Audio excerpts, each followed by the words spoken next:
Sonic Adventure provided a lot for the Sonic series. It gave us voices to put to the characters who we all know and love, yes, Big the Cat included. It gave us, at the time, mind-blowing graphics with totally realistic water. And being the first true Sonic game in 3D, it gave us these massive areas to explore aimlessly. And I feel no Sonic game has captured that same energy with its spaces the way that Sonic Adventure did back in 1998. I say all of this to introduce to you what I think is the most underrated, overlooked, and surprisingly detailed area in any Sonic game. We all know the stages can have a ton of background details that people enjoy pointing out, like all of the neat references hidden in the background of Studiopolis Zone from Sonic Mania. But I'm talking about an area specifically modeled with intent. Something that a developer probably thought was going to be overlooked, but truthfully shouldn't be. This area is in none other than arguably the most famous zone from Sonic Adventure, Speed Highway. Everyone knows Speed Highway. You get dragged into the stage to try and look for Amy, and you end up with a kick-ass soundtrack, high energy, fast tunnels, wall running.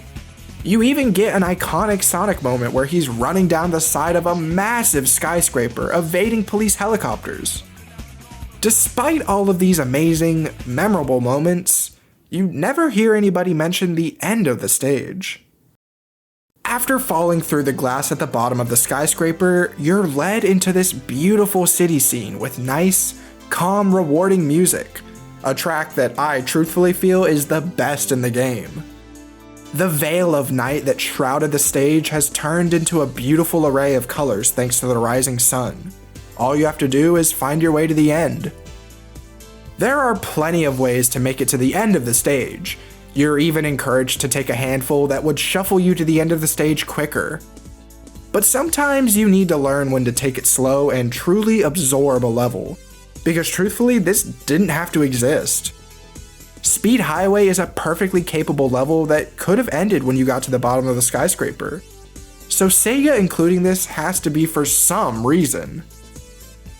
Well, the At Dawn portion of Speed Highway, which I've decided to dub this section thanks to the title of the song that plays here, also serves as Knuckles' first stage to find shards of the Master Emerald.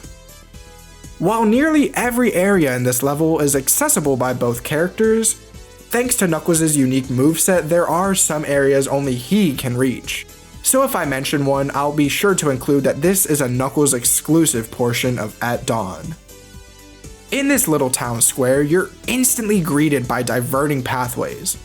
One takes you up the side of the building and the other down a nice little avenue. We'll come back to the curved building pathway later. Making your way to the left, you'll find a nicely laid sidewalk for you to make your way down with storefronts, posters, and benches to your right. Through the windows, you can vaguely make out a few mannequins in formal attire. We know this isn't a standard window texture since most other windows in Sonic Adventure don't seem to have anything behind them. So making this some sort of clothing store seemed very intentional. When you reach the end of the walkway to your left is what seems to be a restaurant. I mean, what else could these burger signs possibly be implying? There are so many details on this one little walkway alone. A sign giving you helpful directions to points of interest, the hanging plants on these walls, newspaper stands, and plenty of posters advertising who knows what. I almost feel bad breaking all of the glass at the end here. Here is where At Dawn really opens up. You got cars driving through the streets, which can hurt you if you're not careful, but just like the cars in Station Square, if you stand in front of them or on top of them, they'll stop and start blaring their horns at you. A nice detail that makes this game feel a little bit more lived in, if that makes sense. To your right, you'll find a little plaza, which I am dubbing Clock Plaza. Interestingly enough, if you look at what time is displayed on the clock, it seems to be right before 5:15, and sunrises can happen at this time, giving credit to the idea that this area was designed with some intent. In Clock Plaza, you're surrounded by this large, curved building that feels almost imprisoning, with cars circling you to return to the main road. It's a really interesting little place, as it's the one part in this entire stage that's devoid of excessive advertisements and the ability to reach higher portions of the stage. But just take a look at this right here. This just oozes early 3D game art direction. Walking over to the busiest section of At Dawn is this massive bend right here, where cars will not hesitate to hit you.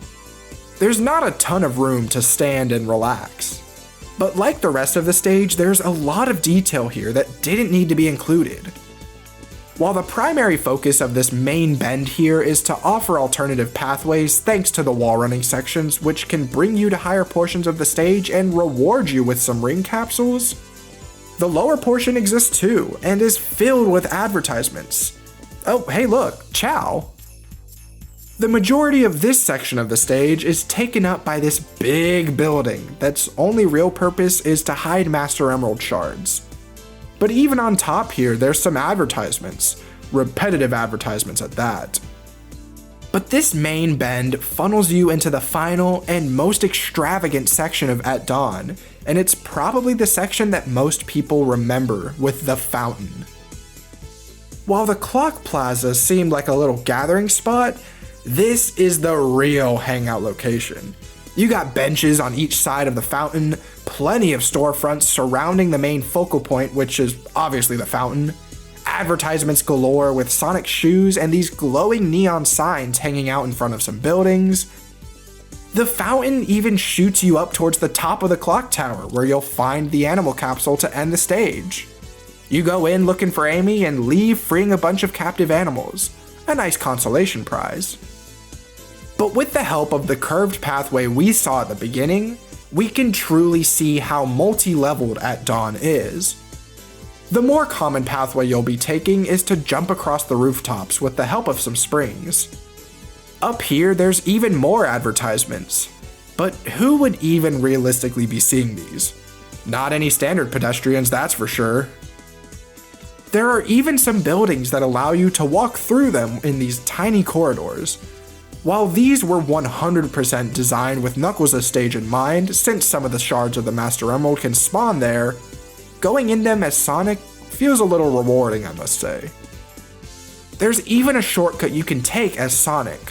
While it seems this little hallway was designed so that you don't have to go around the entire bend as Knuckles when you're just searching for one Emerald shard, a few well-timed spin dashes can get you through as Sonic. Something I doubt that the developers recognized when they put that in, but it's a neat idea nonetheless. To someone who's just getting into the Sonic series, this portion of the stage seems out of place in a Sonic game. A slower paced, cheerful area with very little threatening you? This is a complete 180 from what you just played. But when you take a look at Sonic as a character, you begin to see how this stage fits in just a little bit more. Sonic's always running around saving whatever needs to be saved, but he also knows when and how to take it easy. I mean, this game literally opens up with him beside the pool. Did he check in at the hotel to do this? Who knows? But all we know is that he likes to kick back and relax every now and then. And the dichotomy between these two sections of Speed Highway showcases that beautifully. And At Dawn feels almost like an epilogue of sorts to one of the most entertaining and challenging levels you'll play in Sonic's story. I think what draws me into this portion of the stage is how it feels almost like a little terrarium of city life.